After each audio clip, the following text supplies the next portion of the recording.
This is Daniel. In this week's video, we're going to be talking about touchless instruments. The most popular touchless instrument is known as the theremin.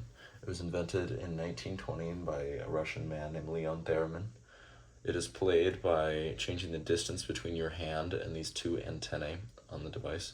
So this is the vertical antennae, which affects the pitch, and then this is the looped antennae, which sticks out to the side of the instrument, which is a volume control. And as you can see, moving your hand back and forth will change the signal and cause fluctuations in volume and in pitch.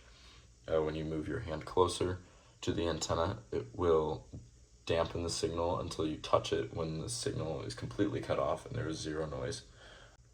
Similarly, moving the right hand closer to the vertical antennae, as seen here, will cause the pitch to move up in frequency and down when the hand is moved away.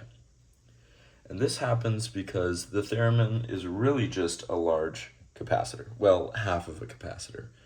With your hands and the theremin combined, you form a full capacitor, which is able to generate signal.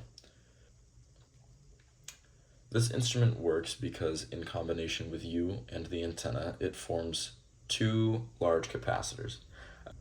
A capacitor works by having two plates, one positively charged and one negatively charged, with a gap in between. This gap is often filled with air or another material called a dielectric, which dampens the amount of current that flows through the capacitor. When the plates of the capacitor are closer together, more charge is stored, and when they are further apart, less charge is stored. So when you move your hands closer to the antenna of the theremin, more charge is stored, therefore generating a lower frequency.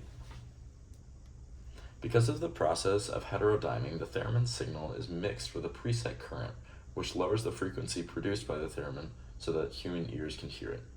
This process also switches the frequencies, so high becomes low and low becomes high.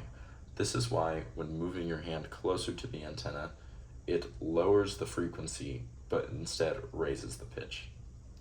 The other antenna works the same way, but turns frequency into volume instead of pitch.